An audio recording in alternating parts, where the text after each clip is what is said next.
Gente querida, hoje falaremos sobre a vida ascética. Se você não sabe do que eu estou falando, porque você ainda não assistiu o vídeo de estudo, vou deixar o link aqui, assista.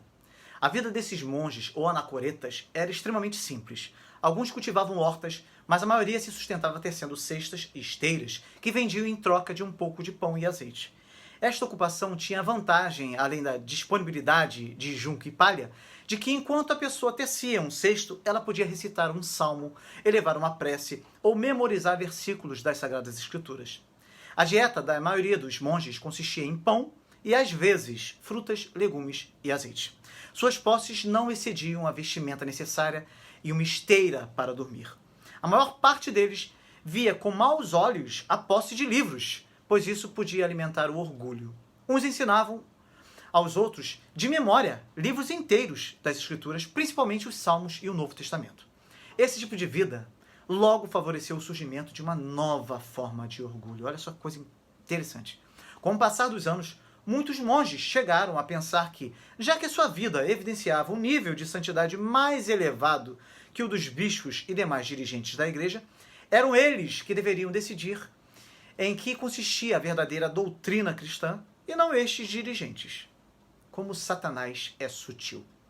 Lembro-me de um filme muito marcante que trata do agir do inimigo na vida das pessoas, de como ele é mestre em manipular, enganar, seduzir, acusar e destruir.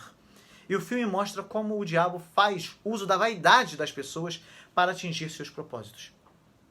Estou falando do filme O Advogado do Diabo. Muita gente pensa que vaidade significa simplesmente uma preocupação estética ou visual. Para muitos, vaidade é um corte de cabelo, uma roupa nova e etc.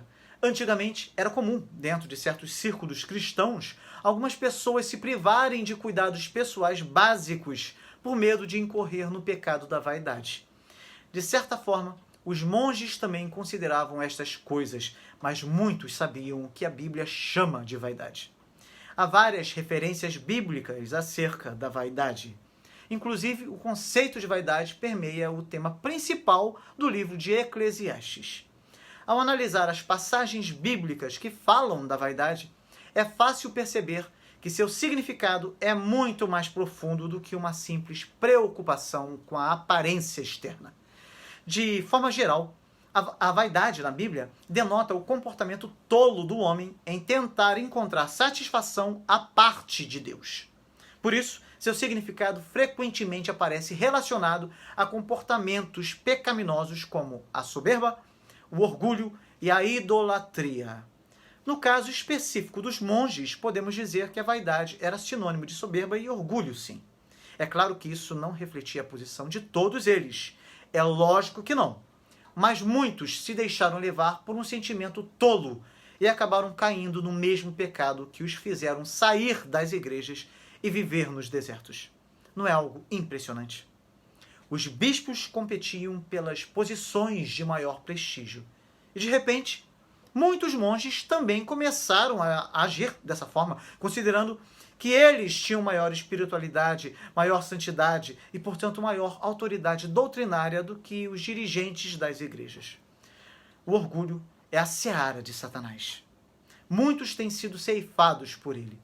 Talvez você possa estar com as mãos limpas em relação ao erro que muitos monges cometeram, mas eu asseguro que isso não significa que você não seja altamente vaidoso também. A vaidade pode ser inutilidade, tudo que não tem sentido nem valor.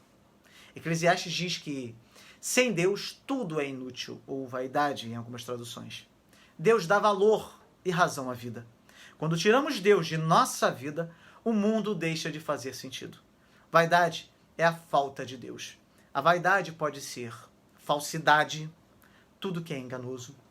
Há muitas coisas que prometem ser a solução para tudo, mas são uma mentira. São como os deuses falsos que a Bíblia condena. Parecem sólidos, mas são ocos por dentro.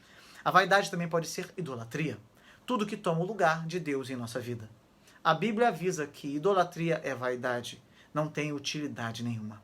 Nada na criação consegue tomar o lugar do Criador. Isaías 44, versículos 6 a 7. A vaidade pode ser também ostentação, colocar você mesmo no lugar de Deus. Não é errado querer se arrumar, por exemplo, mas isso não deve ser o mais importante em sua vida. Se sua felicidade toda depende de seu corpo e sua aparência, isso é vaidade. Guarde bem isso. Nós só podemos evitar a vaidade se focarmos em Deus. Quando pomos Deus em primeiro lugar em nossa vida. Não há lugar, então, para vaidade. Não há mais lugar nenhum para vaidade. Pode crer nisso.